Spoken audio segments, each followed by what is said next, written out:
Welcome to This Explainer. Today, we're unpacking the absolutely epic 5,000-year story of the Indian subcontinent.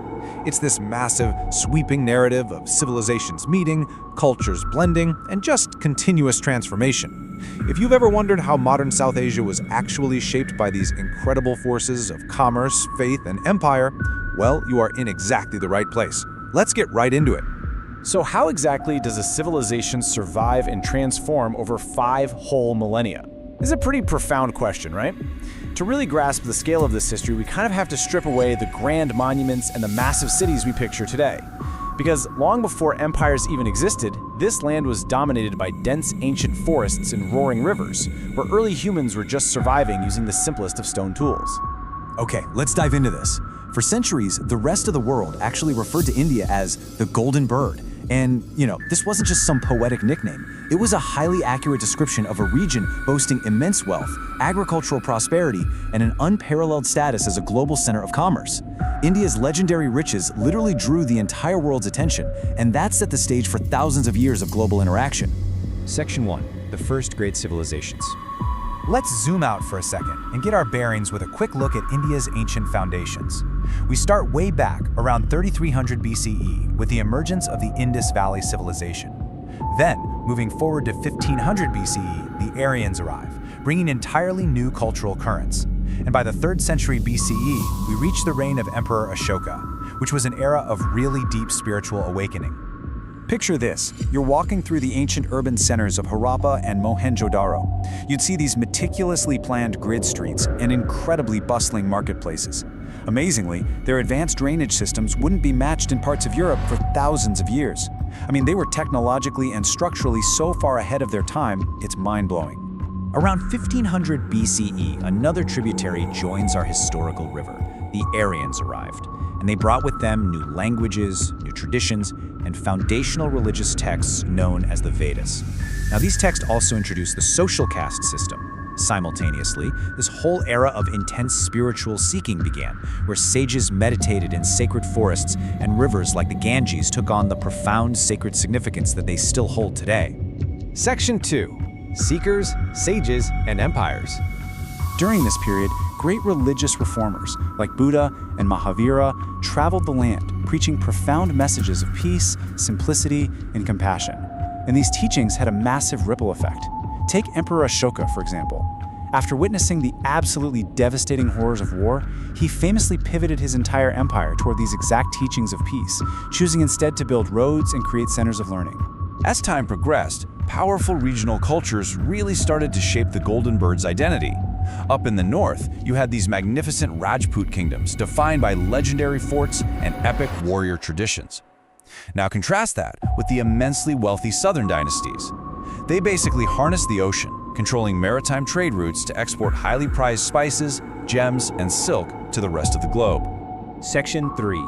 A New Faith Arrives. Fast forward to the 7th century. The arrival and synthesis of Islam in the subcontinent definitely didn't happen overnight. It accumulated gradually through 3 distinct avenues. First, through trade on the coast. Second, through political shifts in Sind. And third, through the profound spiritual influence of Sufi saints. Let's walk through how this happened. The story actually starts with Arab merchants navigating dangerous seas, literally by starlight, to reach the Malabar coast. Local people were deeply impressed, not just by their goods, but by their striking honesty and fairness.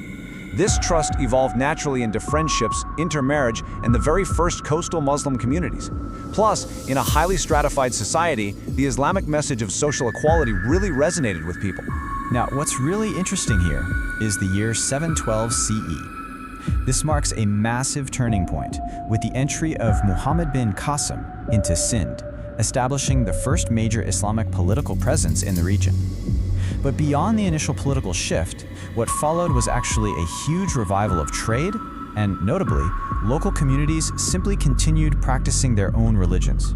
The third, and honestly perhaps the most culturally profound avenue, was spiritual. Enter the Sufi saints. Figures like Khwaja Moinuddin Chishti and Nizamuddin Auliya traveled widely, focusing on the most deeply human elements of faith, feeding the hungry, showing immense compassion, and pure devotion to God. Through simple humility and kindness, they built lasting cultural bridges across wildly different communities. Section 4. The Age of Dynasties.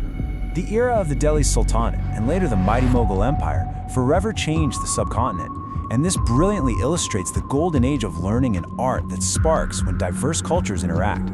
They built breathtaking architectural wonders like the Taj Mahal, created vibrant centers of mathematics and astronomy, and even developed entirely new languages, like Urdu, born straight out of this cultural blending. But no empire, no matter how magnificent, lasts forever. So what happens when an empire of this massive scale actually begins to fracture? Well, internal conflicts and mounting external pressures began to slowly chip away at Mughal authority, and that opened the door to a completely different kind of power. Section 5.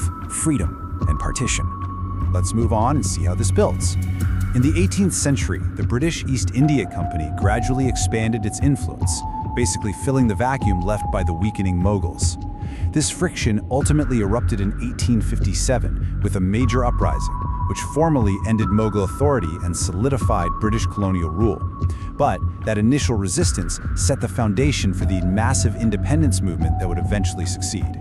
It's absolutely crucial to understand that the push for independence was a massive, shared, cross-cultural effort. Educational institutions and reform movements sparked a unified awakening. Muslims, Hindus, Sikhs, and people from countless other communities stood shoulder to shoulder, participating in a monumental struggle to finally reclaim their freedom. So, the crucial point is the year 1947. It's a year of profound duality. On one hand, it brought the long-awaited end to British rule, achieving that shared dream of freedom. But that freedom came with a heavy cost, the partition of British India, which resulted in the creation of two newly independent nations, India and Pakistan. The reality of partition is one of the most sobering chapters in modern history. It triggered one of the largest migrations humanity has literally ever seen. Millions of people crossed these newly drawn borders by foot, train, and cart, and countless families were permanently separated. So yes, 1947 brought independence, but it was inextricably linked with immense human suffering. When we zoom out and look at these 5,000 years as a whole, a clear pattern emerges. We see the temporary nature of political power. Kings, emperors, and colonial rulers inevitably fall. But juxtaposed against that is the lasting impact of culture. Shared values, ideas, knowledge, and deeply rooted faiths, like the shared history of hundreds of millions of Muslims today, these things endure through the generations. The story of South Asia is truly an unbroken river of transformation. It's a powerful testament to the resilience of human character and the amazing results of cultural synthesis, which leaves us with this final thought to chew on. In our modern era, as diverse cultures continue to meet and blend, what lasting ideas will we leave behind for the generations to come?